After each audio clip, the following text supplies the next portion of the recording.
voyage en toute sécurité, choisissez Air Jupiter. En tout cas, 23, c'est chouette la nouvelle décoration chez toi. Il y a beaucoup de... comment dire, de jouets. Hein? La soirée de Slugball. Oh, mise au jeu! Alors cette période commence avec Kuberov qui l'emporte et passe à Dwayne Gretzky qui part en échappée. Attention, tir de Gretzky vers la slug. Oh, mais dommage, le ver géant se replie sur lui-même. Oh non! Ou Paul, les géants de Neptune n'ont pas les vents stellaires dans les voiles ce soir. Ils pourraient bien finir en toute fin de classement avec cette saison en dents de scie. Paul? Oh, il y en a beaucoup dedans sur une scie. Ça doit leur coûter cher de brosse à dents. Bon, décidément, on demande un arrêt de jeu chez les géants pour faire une mise au point, ce qui nous permettra de faire de même en studio pendant cette courte pause publicitaire. Le facteur de l'espace.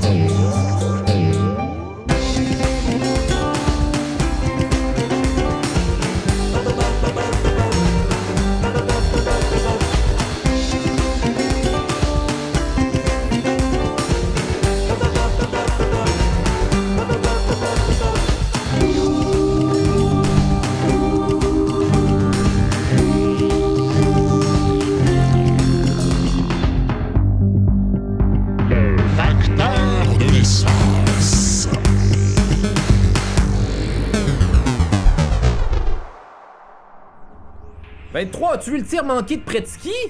Moi, je suis plus certain que ce supposé joueur étoile, c'est un bon échange, finalement. 23, tu m'écoutes? Oh, bonjour TB08. Bonjour AN2. Oh, tes enfants sont trop mignons, 23. Mais... Oh, aïe, non. Non, c'est mon doigt, ça. Non, pas les fesses, pitié, non.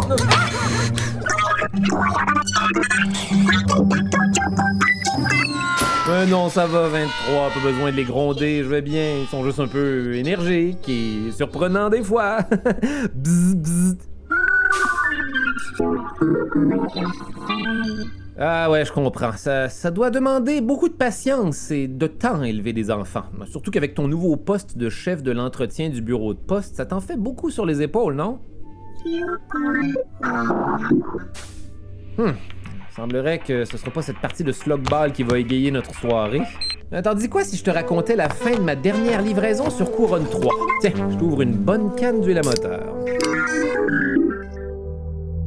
Comme tu te rappelles, Marcel, Élie et moi venions de quitter la planète Bye Bye avec la plus petite livraison qui soit, une toute petite lettre de rien du tout pour un certain Monsieur Roy. Il pouvait pas faire son changement d'adresse, lui. Attends un peu que je lui en parle. C'est encore loin, Couronne 3. Il ne nous reste que quelques millions de kilomètres.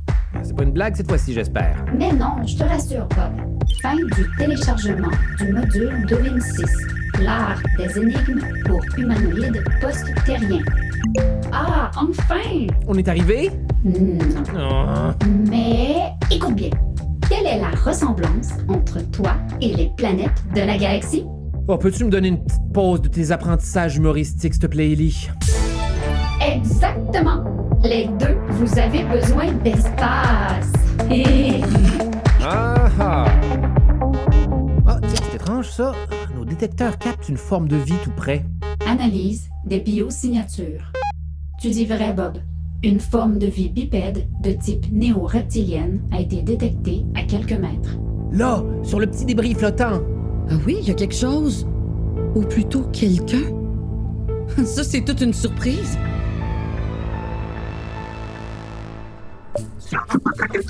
Oui, un drôle de petit personnage se tenait là au beau milieu de l'espace. Il y avait une tête qui rappelait un peu celle des grenouilles terriennes et portait un minuscule chapeau et un objet bizarre en bandoulière. C'est un vaisseau stopper. Mais on peut pas se permettre d'arrêter. On a assez perdu de temps avec cette livraison à l'autre bout de la galaxie. Et en plus, mon titre de facteur du mois qui est en jeu, alors... Bob, un instant. Selon le manuel du parfait facteur, tout bon employé de la poste planétaire se doit de venir en aide aux gens dans le besoin qu'il croise sur son chemin. Elle a parfaitement raison, Bob. Merci, Ellie. Le manuel. c'est vrai que c'est pas ma lecture de chevet préférée, hein. Bon, j'imagine que t'as raison, Marcel. OK, mais c'est quoi cet objet qui tient en bandoulière, hein? Ça pourrait ressembler à une sorte d'arme, non? Une analyse encyclopédique m'indique que cet objet est tout à fait inoffensif, Bob. C'est un luth, une ancienne guitare acoustique terrienne.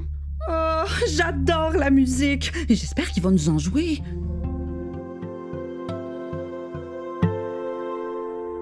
Bon, OK, je vais donner l'exemple, d'accord. Donc, on a ouvert la porte du sas et l'étranger s'est glissé à l'intérieur de notre vaisseau. Finalement, il était haut comme 3 pommes et avait l'air absolument inoffensif.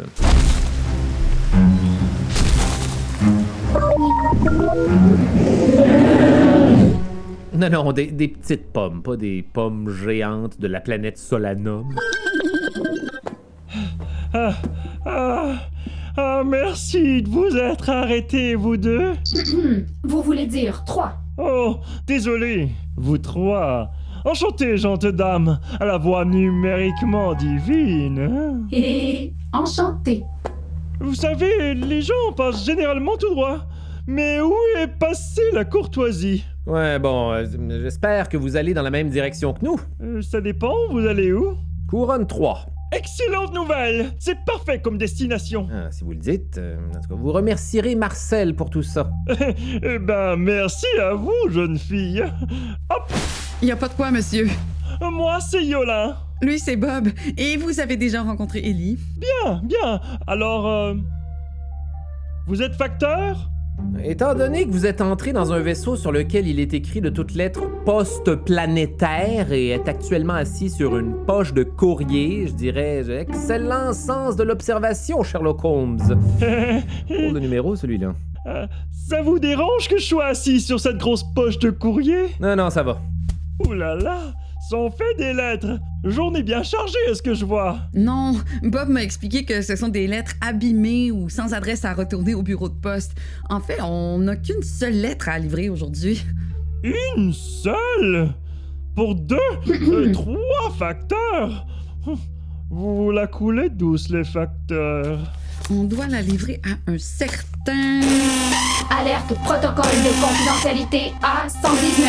Alerte. Oh non! Oups! Oh, mais ça va, Ellie, fin de l'alerte. Selon le manuel du parfait facteur, Il est interdit de divulguer des informations à propos des livraisons ou des destinataires. voilà. Ouais, j'allais oublier. Wow, Marcel, tu le connais vraiment par cœur, le manuel? Si je veux rester au top, je devrais peut-être relire le mien. Cette tâche est ajoutée à ta liste to-do, Bob. Révision des priorités en cours. N'oublie pas que tu dois d'abord laver ton caleçon porte-bonheur. C'est au sommet de ta liste, Bob. Mon quoi? J'ai pas de... Ah! Je le porte juste pour les grandes occasions. Là. Veux-tu bien laisser cette liste-là de côté, Ellie, s'il te plaît? On n'a plus de temps à perdre, après tout. Et Je comprends mieux d'où vient son succès légendaire maintenant. C'est bien beau ces histoires de caleçons chanceux, mais cette lettre que vous devez livrer, elle doit être spéciale, non? Pour que vous vous déplaciez à 3 avec un vaisseau et... Mais ça suffit, toutes ces indiscrétions! Vous êtes drôlement curieux, monsieur Yolin. Tiens, parlons de vous. Pourquoi allez-vous vers Couronne 3, au juste? Moi? Eh bien, c'est pour y faire découvrir ma musique. Ah ouais! Vous êtes donc luthier? Lutteur? Guitariste? Oh, je me définis plus comme un artiste. Vous savez, je viens d'une grande famille de musiciens. Oh non, pas ça. On n'a pas le temps. D'abord, mon arrière-grand-père Herman jouait de la flûte sans bec pour un riche sultan de la planète Asylum. De la flûte sans bec? On dit pas plutôt de la flûte à bec? Il jouait bien de la flûte sans bec. Nous avons toujours été très novateurs dans notre famille. Cessez, par pitié! Mais le résultat n'avait pas enchanté le sultan. Si vous ne pouvez jouer de cette flûte adéquatement par la bouche, peut-être qu'un autre orifice fera l'affaire. Garde! flûte alors. Ma grande-tante Solina a eu plus de succès en tant que sirène sur la planète Aquarium 4. Sa voix angélique ensorcelait les matelots qui voguaient sur les océans infinis de cette planète bleue. Oh, cette voix. Je suis amoureux. Je l'aime. Loin de là, c'est moi qui l'aime. Mais comme elle passait sa vie en eau fraîche, un vilain rhume a fini par altérer légèrement sa voix. Non, pitié. Il faut que ça s'arrête. Ma tête va éclater. Ensuite, je vous passe l'époque où mon oncle Yvono jouait de la guimbarde, parce que... Ouf, merci. Ah, mais l'histoire de ma défunte mère est, selon moi, unique. Non, je suis pas sûr qu'on ait le temps de l'entendre. Elle a été DJ dans les plus grands clubs de la galaxie, oui. Et elle a mixé jusqu'à l'âge de 108 ans. C'était littéralement l'âge d'or du techno. Quand même, c'est pas mal du tout. De mon côté, je poursuis la tradition familiale avec mes compositions pour luth. Notre rencontre fortuite m'inspire d'ailleurs ceci. Fortuite pour vaisseau postal numéro 1. Une rencontre fortuite. La la la la la la la la Misère. Je comprends que t'es bien habitué au rafflux, toi, 23, mais je t'assure que la musique de ce yolin s'approchait davantage de la torture que de l'art. Quand tu as arrêté de jouer, ça a été comme une délivrance, mais il avait pas terminé d'être agaçant pour autant. Et encore. Enfin, je veux dire, bravo. Merci, c'est trop. Pitié, faut pas que ça recommence. J'y pense, je dois absolument faire un arrêt sur Fibula. C'est tout prêt. Vous n'avez qu'une petite livraison à faire. Vous avez bien le temps, non? Quoi? Tu te rappelles ce qui m'est arrivé la dernière fois que j'ai visité Fibula, 23? Exactement. Je me suis fait poursuivre par une horde de chiens et j'en avais perdu mon délicieux sandwich au beurre d'arachide. Non, mon sandwich au beurre d'arachide!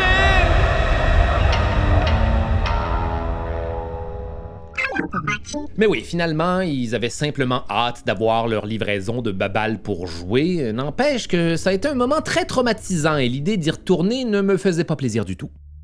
Oh, vous nous prenez pour quoi, un taxi? Non, mais je vous débarque tout de suite ici. Bob? Quoi? Eh bien, selon le manuel, chapitre 12, paragraphe 22, nous devrions... Ok, n'en dis pas plus, Marcel. Oui, le manuel, d'accord, mais rapidement, hein? Mais oui, voilà, c'est tout prêt en plus. Recalcul de l'itinéraire en cours. Ce nouvel itinéraire ajoutera environ 48 minutes et 17 secondes à notre trajet. 48? Je pourrais vous jouer une petite chanson douce pour détendre l'atmosphère. Ah, peut-être une douce, en effet. Oh. Pas si mal. Je le savais que... Petite chanson douce qui sort tout droit de ma bouche. T'as pas réussi à te garder du tout. Mais c'est pas doux du tout, ça! Ah, vous trouvez? Bob, l'impact de ce détour fait diminuer tes chances d'être facteur du mois de 17%. Oups. Quoi, 17%? Lily, arrête de discuter, alors direction Fibula!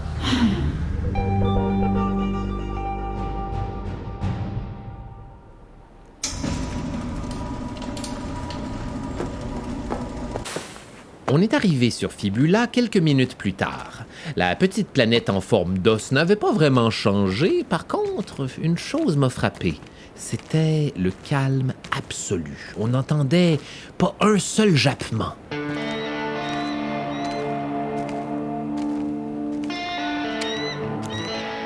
Attendez-moi, je reviens dans un instant, Monsieur Bob. Alors, pas de problème, on a tout notre temps. Il est pas trop commode, notre naufragé. J'avoue qu'il joue pas très bien de son instrument, mais je le trouve bien sympathique, moi. Ah, par chance, c'est super calme ici. Je me demande si on devrait rester sur nos gardes, d'ailleurs. On sait jamais quand une horde de chiens affamés pourrait sortir de quelque part. Mes biosenseurs m'indiquent que les habitants de cette planète vivent une baisse collective de leur état de conscience entre deux moments d'éveil. Ils sont d'ailleurs en phase paradoxale. C'est-à-dire? Ils font la sieste, Bob. Ah oui! Oh, regardez ce beau petit chiot qui fait dodo. Oh. Je me demande ce que Yolin peut bien... Mais qu'est-ce que Yolin peut bien fabriquer ici? C'est long, bon! Il était plus de midi sur Fibula. Les deux soleils de la planète brillaient de tout leur feu et la chaleur commençait à devenir accablante, même étouffante. C'est pas un hasard que tout le monde fasse la sieste ici. Ouf. Tadam! Yolin est alors apparu, drôlement vêtu. Un veston tout rapiécé, comme s'il avait été cousu à partir de tissus assemblés n'importe comment. En un mot, affreux. La classe, hein? Je le fais retoucher ici depuis toujours. De vrais maîtres, ces chiens couturiers. Bon, je m'y connais pas trop en tendance mode intergalactique, moi. C'est original. Spécial. On a fait un détour pour un veston, alors? Vraiment? Je le porte lorsque je me produis en spectacle. J'ai un attachement particulier pour ce veston. Bob, est-ce que t'entends ce bruit-là? Oui, on dirait que ça se rapproche. Oh non, la dernière fois que j'ai entendu ce bruit-là, c'était... On est cuit, protégez vos popotins, ils adorent chiquer les fonds de culotte! Bob, l'analyse spectrale de ce son m'indique qu'il ne s'agit pas de chiens. Ce sont des moteurs. Mal entretenus d'ailleurs. Mal entretenu? C'est forcément des... Oh non, c'est pas possible. Pourquoi j'ai pas porté mon caleçon chanceux aujourd'hui? Oh, misère! Sûrement parce qu'il était sale. Et celui-là risque de le devenir assez rapidement aussi! Et c'est à ce moment que des ombres menaçantes ont commencé à nous survoler 23. Eh oui, des motos spatiales. Je l'ai su tout de suite avec leurs airs bêtes, leurs sacs remplis de butin et leurs foulards jaunes autour du cou. Ces motards ne pouvaient être que... Ah, mais qui sont ces motards? Aucune idée! Je cherche dans le manuel. Analyse référentielle terminée. Je les ai. Ouh, ce n'est pas bon du tout. Ce reportage provenant de la chaîne nationale explique tout. Ils font actuellement des ravages dans tout l'univers connu. Ces criminels de plus haut niveau volent sans merci quiconque se trouve sur leur chemin. Il s'agit d'un gang criminalisé formé de 5 délinquants galactiques. Cambrioleurs, Ferenc Crabot, surnommé la Pince de l'Ouest, recherché pour le célèbre vol de la Banque Galactique. Les pinces de ce crabe ouvrent les coffres les plus protégés de l'espace. Brut, Lars de Mars, répondons au surnom Doudoune. Ce cyclope brutal est notamment recherché pour le déraillement d'un train de marchandises sur la planète Bye Bye. Tenez-vous loin de ce colosse si vous croisez son chemin. Hypnotiseur. 6P4 est un robot délinquant à la solde de quiconque lui paie assez de crédit pour qu'il puisse un jour disparaître sur une planète paradisiaque. Reine du crime, Felicia Rosa est le cerveau de la bande. Sous ses airs de chaton tout mignon tout beau, cette cambrioleuse est recherchée pour le vol de la couronne royale d'un prince canin fibulien. Ne vous laissez pas amadouer. Je déteste ces sales chiens. Urk. Arnaqueur, Pépin Picard, cette tête de citron que tout le monde appelle simplement Picard, est recherché pour un très grave crime. Honteux, répugnant, sordide.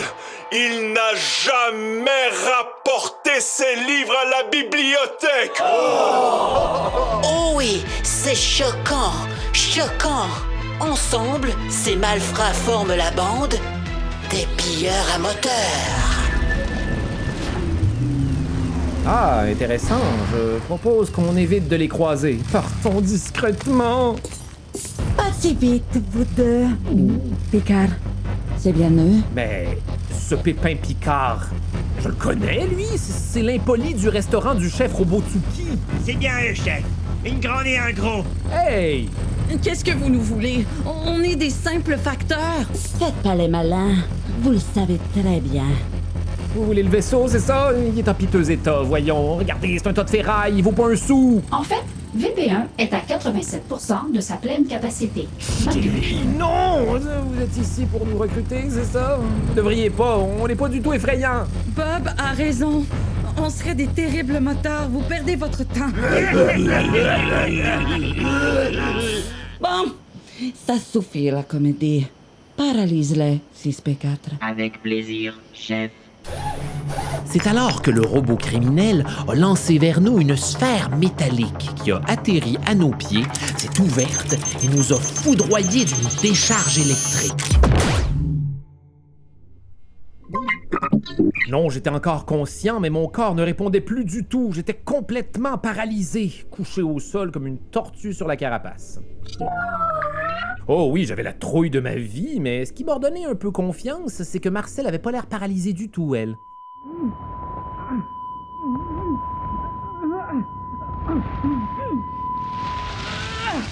Bon, par ici, Bob.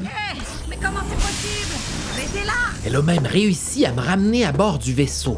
Oh, tiens! Vous en avez mis du temps remonté à bord. J'en ai profité pour composer quelque chose. Et ça s'intitule... Plus tard, Yolin, on a un problème plus urgent. On doit déguerpir au plus vite. Eh oui, c'est Marcel qui m'a sauvé des pilleurs à moteur. Elle a mis les gaz et on s'est éloigné rapidement de Fibula, mais on était loin d'être sortis du bois avec eux. Ils n'allaient pas nous laisser filer comme ça. Les pilleurs nous poursuivent. Oh non, ils s'approchent. On est fichu. Les chances de les semer sont de 7%.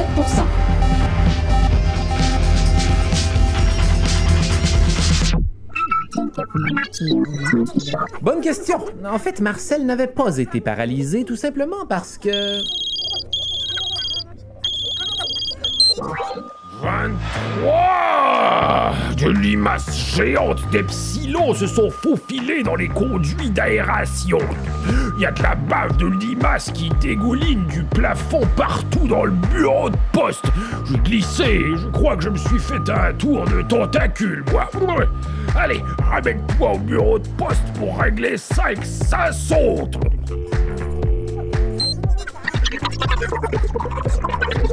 Oui, je comprends 23. Vas-y, je te raconterai la suite quand tu reviendras.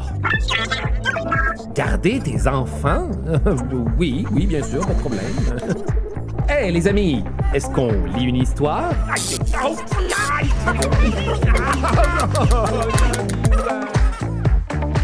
Une adaptation de la bande dessinée Le Facteur de l'espace, écrite et illustrée par Guillaume Perrault et éditée chez La Pastèque. Auteur et texte du balado, Francis Thibault, en collaboration avec Alexandre Craig et Guillaume Perrault. Musique originale, Francis Thibault et Alexandre Craig. Réalisation, conception sonore et montage, Francis Thibault. Voix, Charles Beauchesne, Véronique Pascal, Laurence Tremblay et Alexandre Craig. Un balado produit en collaboration avec La Puce à l'oreille. Ce projet est rendu possible grâce au financement du Conseil des arts et des lettres du Québec.